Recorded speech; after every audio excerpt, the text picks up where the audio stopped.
Akar Muda.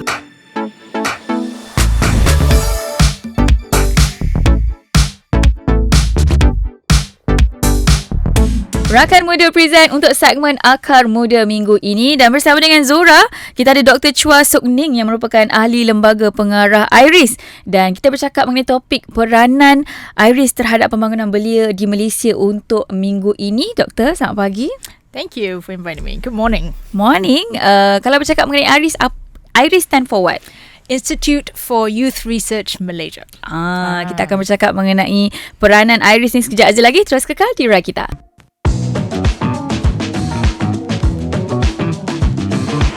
Suara Lead.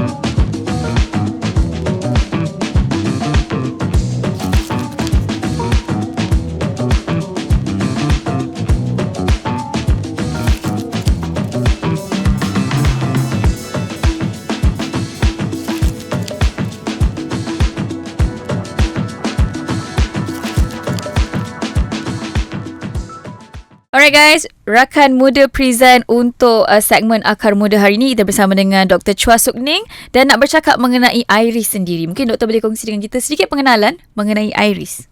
So IYRES actually started in 2005 and then it was established under the Youth Societies and Youth Development Act 2007. So it's a national body to do all things on research related to youth development for Malaysia and surrounding and the states and then the region as well. Yeah. So we are the national body for youth research. Alright, mungkin Doktor boleh kongsi dengan kita apa yang IYRES buat untuk belia di Malaysia? Oh, that's a great question. Thank you. Who knows? Okay, no, I do know. So there are two surveys that they do every year. One is called the Malaysian Youth Index, and the other one is the Malaysian Sports Index. So the sports one to look at the sports culture for all ages in Malaysia, and the Youth Index looks at how youth are doing, the 15 to 30-year-olds, their well-being, their quality of life, engagement in society. So those are the two main research projects, but there are about 20 to 30 other research projects that they do every year. Alright, okay. Dan mungkin Doktor boleh kongsi jugalah antara fungsi IYRES untuk belia-belia dekat Malaysia ni. We don't, I mean, a lot of the direct contact with the youth is to maybe at a bengkel to teach them about research skills or to talk about the findings of research, but most of the time is to collect data. Alright, okay. Yeah, So data basically, from youth. So if you're going to meet IYRES, we're probably going to ask you questions. alright. Yeah. So anywhere it happens. And anywhere it happens, all the states. Alright, kita akan bercakap lagi mengenai IYRES bersama dengan Dr. Chua Soong Nik. Terus kekal di Direka kita 107.9.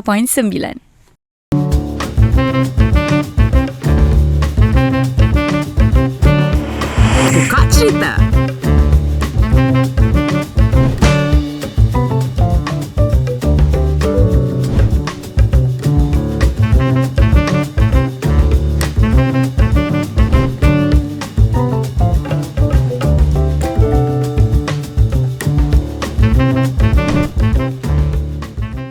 Alright guys, masih lagi bersama dengan Zora untuk segmen Akar Muda, iaitu Rakan Muda Presents. Kita bersama dengan Dr. Chua Soong Nik yang merupakan ahli lembaga pengarah IYRES. Jadi bercakap mengenai peranan IYRES terhadap pembangunan belia di Malaysia ini, of course ramai juga nak tahu apa sebenarnya IYRES fokuskan.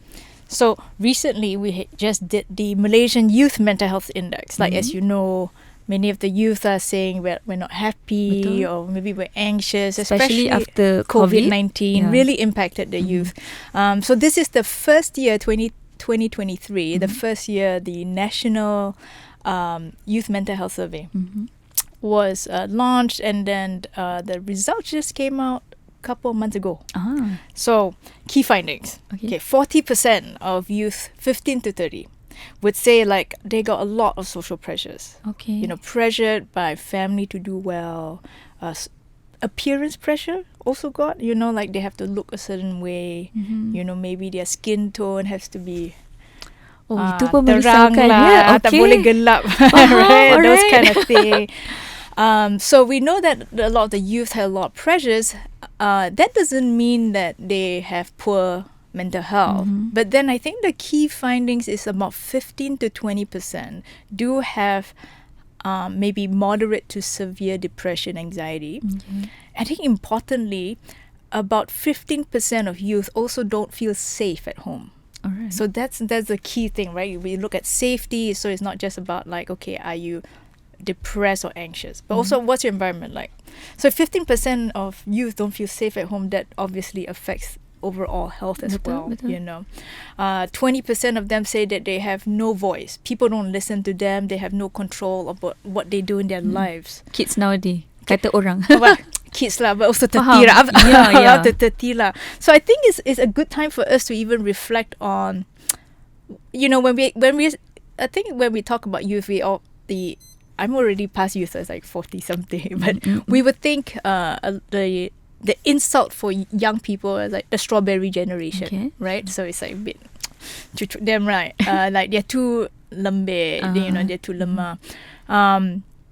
But you know, there are reasons why maybe they're not handling stress very well. One is there is a lot of stress in society now, right? We talk about social pressures, right? 40% of them say very, very stressed. 15% of them say they're not safe at home. That is also a key stress. They have about 40% of them, 30% of them have financial pressures, right? So all of these things, then how are they handling it? So really interesting findings that I'll say is that, because people say, well, maybe it's then young people not stigmatized mental health anymore, right? Like they're very open to getting help. So here's the thing. They said, how many people will actually get help if they need? All right. 30% will say, no, I won't. So the people, we can look at 15% of people, they have high distress. They're not safe at home. They are probably the people who also say, we don't want to get help. But why? Do they give the reason? No, they don't give the reason, but one is that they often say, well, they're not used to talking to people. They're very afraid to burden people, right? I don't want to inconvenience, I don't want to trouble people. Two, they might feel that people don't really care.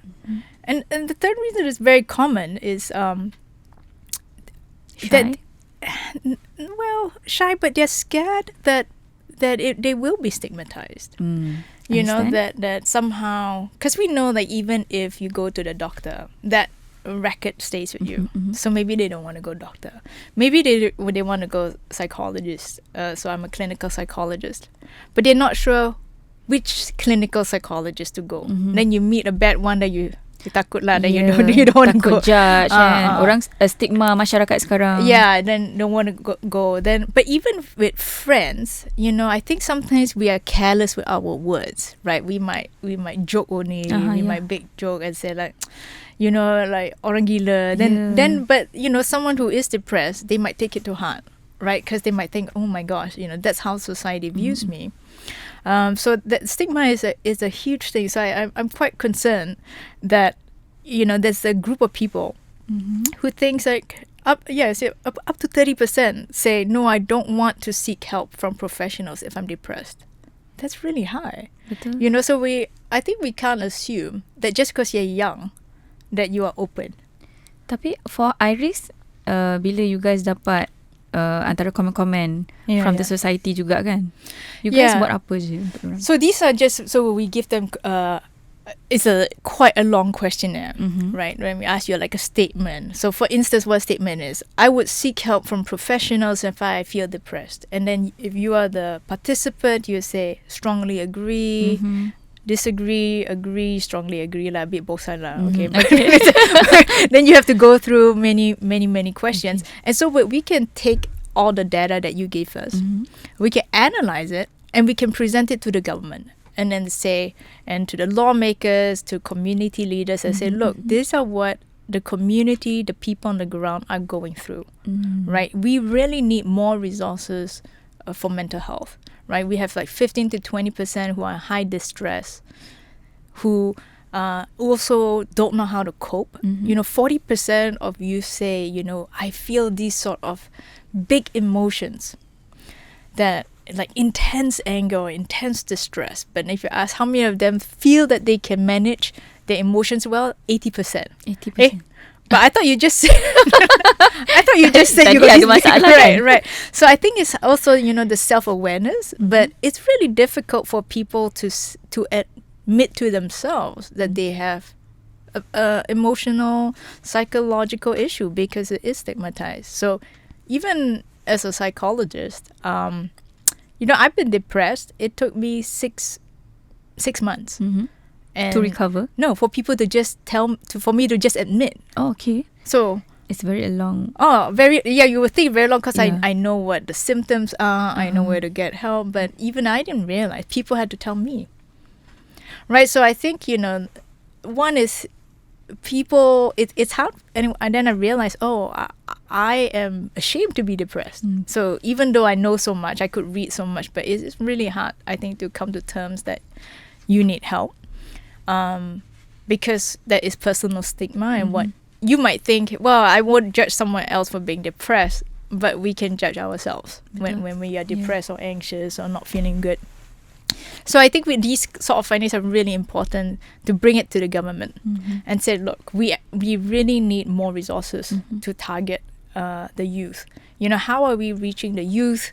Are we helping them to regulate their emotions? Are we helping them to learn how to talk about their emotions? Right? We can tell, okay, if you're sad, go call, this hotline, that hotline. Betul. But people don't know what to say.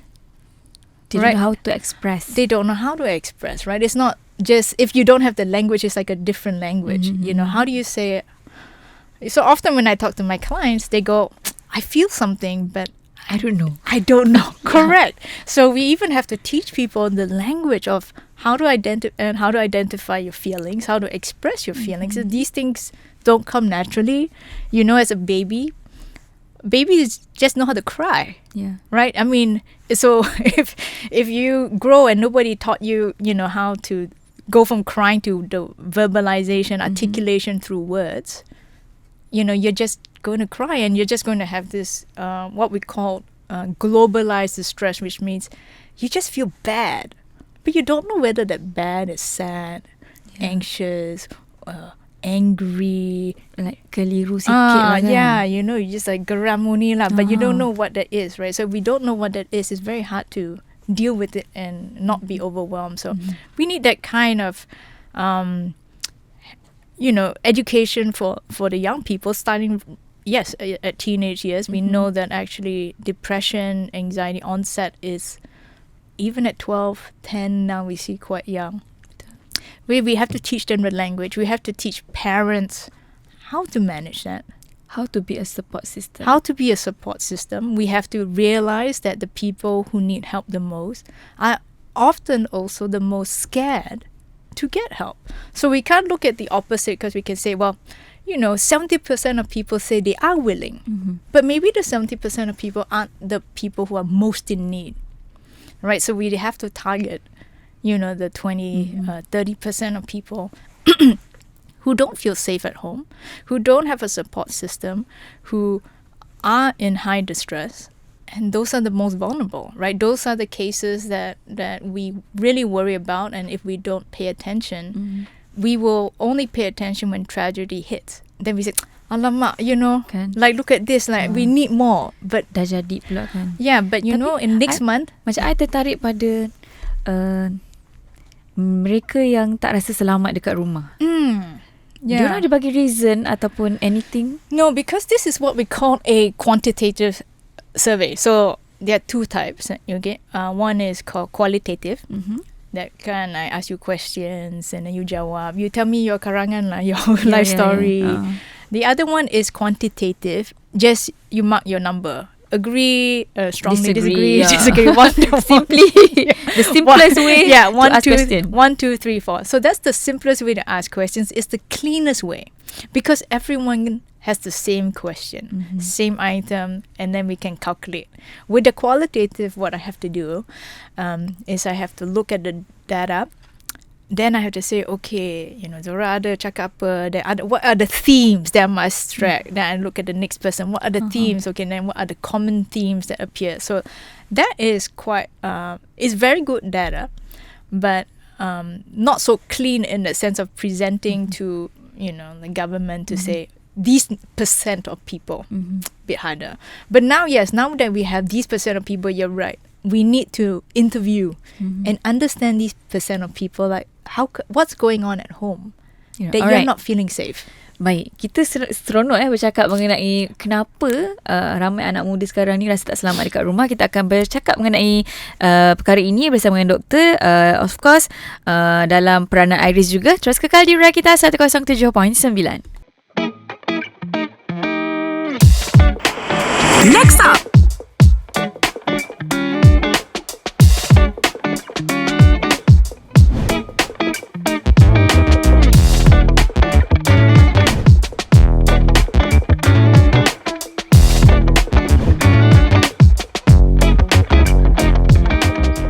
Present segmen Akar Muda untuk pagi ini. Masih lagi kita bercakap mengenai peranan IYRES terhadap pembangunan belia di Malaysia.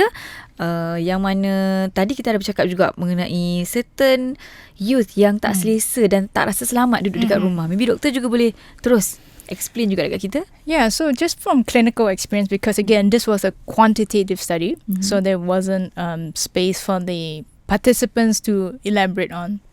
But from clinical experience, we know that with parents who argue a lot, the young person may not feel safe.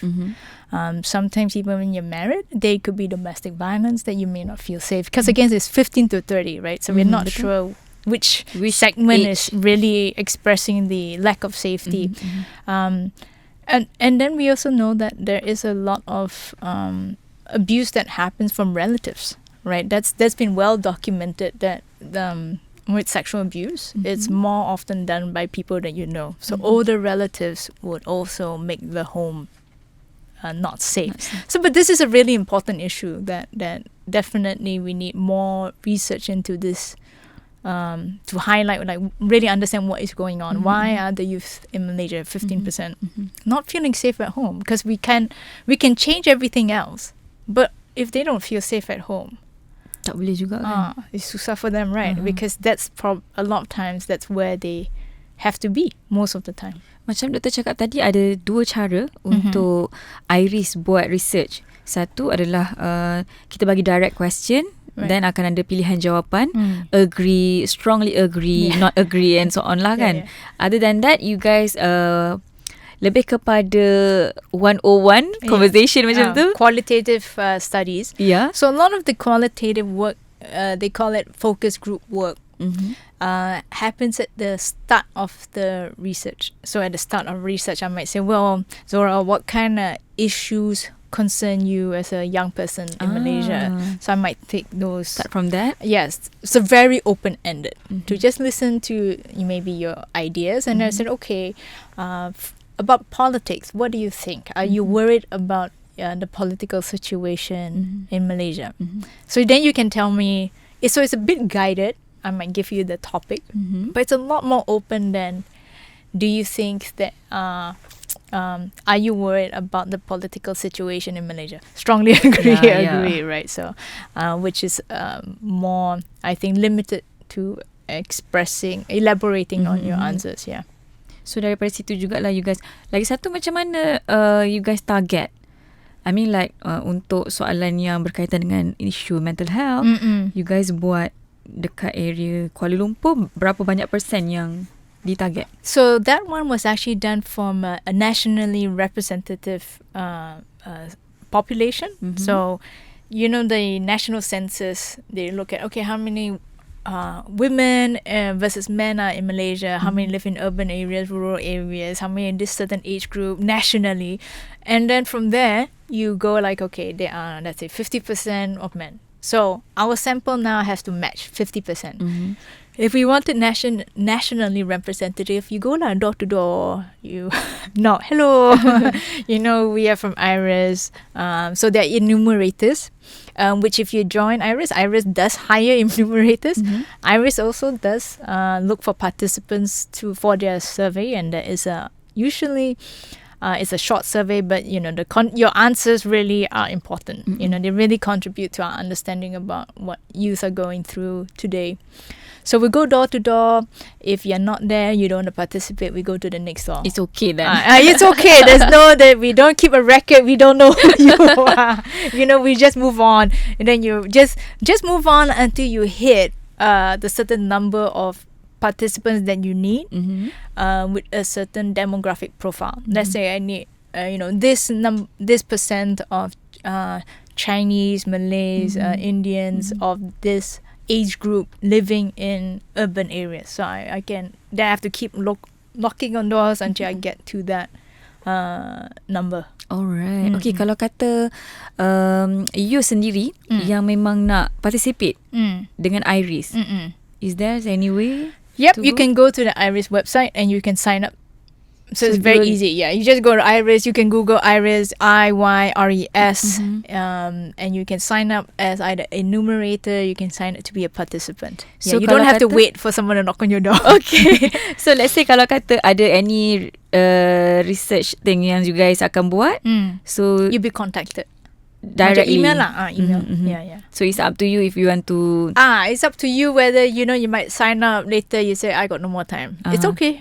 Also okay. But it's just an opportunity for you to be part of research projects. Alright. Okay. Daripada apa yang Dr. Chua ni cakap, kalau ikutkan IYRES ni banyak buat benda-benda research lah kan. Tapi kita nak juga tahu apa antara yang IYRES research.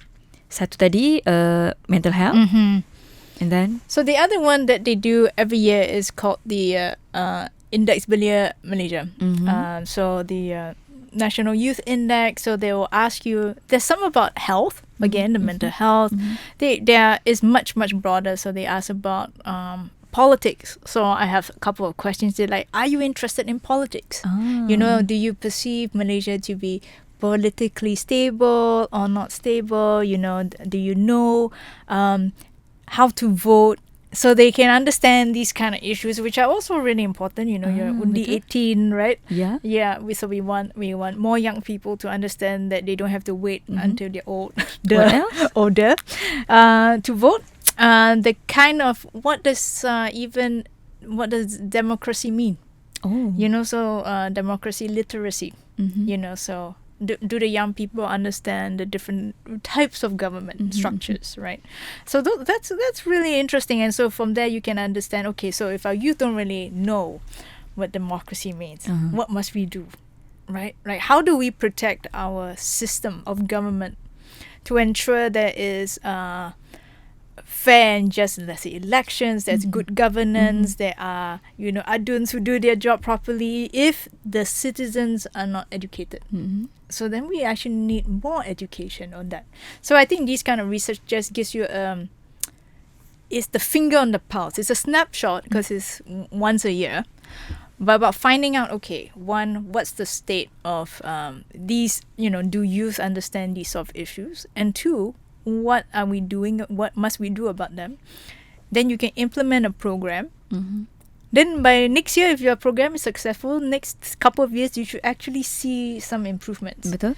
There is feedback, immediate feedback for the government to use on, did our program actually work? Are more people aware about, let's say, their undi 18?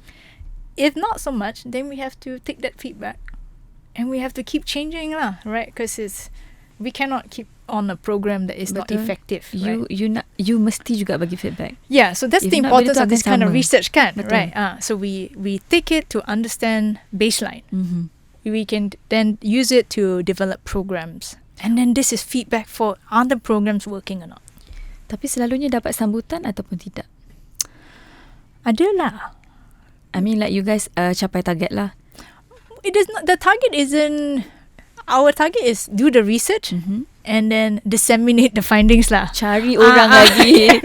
Macam you cakap orang tadi, lain is the one to implement. Go to another one. Correct. So every year, yes, the target is dicapai if we say, okay, are we doing the research that we are mandated to do, right? That we that this board, this institute is required to do by the government. Yes. Then it goes to the next person, and the policy makers, the lawmakers, even Akar Muda to use a KBS to use the findings to develop effective programs, right? And then if it's effective, we will know then the scores will change. So, but our job is to inform, to educate, to understand, and then someone else's job is to take the research and to implement. So I think there are different bodies lah. We cannot be doing everything lah. Macam IYRES sendiri ada tak macam detect certain youth ni malu nak express their feeling and of course malu juga macam nak respond to the question. But those are because the data when you analyze and you report it, it's all confidential. So, for people who are concerned about participating, they say, what if you know? Nobody knows. Nobody will know. You are not identified at all. So it's just when we report it, we report what we call an aggregate number. Yeah. It's a round number, a percentage. Tak ada. No, you can report that you don't like, certain people, you don't like, whoever, you don't understand. You just have to do it honestly, and it's the same as like voting. Make your voice count. Make your voice matter to say like this is the state of youth today. And then the more research we have, then the more people cannot say, oh, we cannot do it because we don't know. Right? Knowledge we know is power. That's the important thing about this sort of research. It's not that because no program will be implemented without the knowledge. So we set the foundation for any sort of program to be developed that can improve the lives of youth today. Macam doktor kan, zaman sekarang ni ramai yang very, orang kata dirasa macam risau identity details diri mereka tersebar. That's why diorang tak nak participate dalam mana-mana researcher. Kan, macam mana doktor nak Assure nak ensure yang you guys punya identity dijaga? Right. I think there is actually a higher risk of your identity or your personal information being leaked out if you join social media. Okay.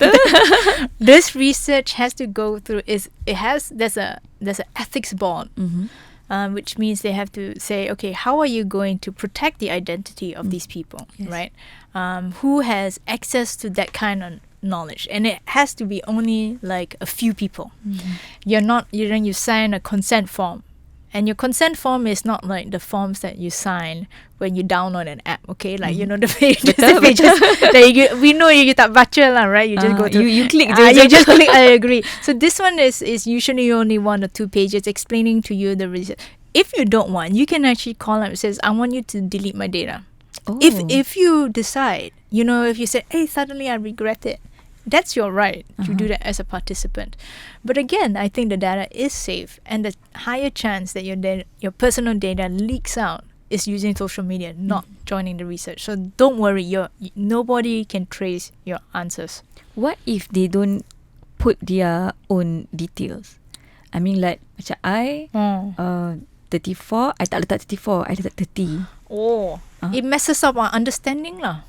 Ataupun I letak details yang betul, tapi bukan nama sebenar, bukan ID number yang sebenar. Is it okay or? Well, I think when they collect, they want to know that you really are who you are. Okay, so let's say if you're not honest or you tipu lah, then my results, and then if everybody does that, not just you kan. For my experience, daripada experience I jugalah kan, kawan-kawan yang macam kita rasa macam betul ke dia nak tahu kan, so tak apa letak je 34, 35 kan. As long as umur betul, details a bit about your background betul, cuma a few things yang tak betul, is it you guys daripada IYRES terima benda tu? The name and your ID is not for the results. The name and the ID is for you. Sometimes there's remuneration, or they want to make sure that you are a legit person, right? That you really are a real person, so that the data is accurate. Okay. But if you change and you're scared, you don't want to report, I would say don't join lah. It's better, right? Betul, like if you're really worried, don't. There's no pressure to join. Kalau tak nanti data mess up kan? Because the data mess up. Let's say if I find out that that 15%, but then actually the 15% is 30%. Yeah. Or maybe it's 50%, right? So then our if it's 50% of people who don't feel safe, we need to, it's an urgent issue, it's a crisis. Betul. Sebab But kalau if you you don't tak know, aware dengan benda ni, correct. kita tak tahu persen Yeah, berapa yeah. dan kita tak boleh nak ambil tindakan jugalah. That's right. So just be honest, and if you're not comfortable, yes, you can withdraw midway. You fill in 5 questions. You don't. You decide. Oh, actually, I don't feel comfortable. If you have a right as a participant to actually drop out. Okay, don't let I'm telling you as a researcher and also don't let anyone pressure you to finish it. Just say I don't want to. But and if you do it later and you regret it, you can also call back and say, write in Delete and my say, details delete now. my email. But the important thing is that if you do join and participate, understand that your data is very important. It contributes to the development of what we do for youth today, the kind of programs or investment, our understanding of youth, and then just do it honestly, right? Because that's then the data will be accurate, and with accurate data, we can develop better programs. Yes. Yeah. Kita boleh tolong banyak lagi belia-belia dekat Malaysia ni, okey? Dan banyak lagi juga kita nak borak mengenai IYRES kejap je lagi. Terus kekal di Raya kita 107.9. Pop culture.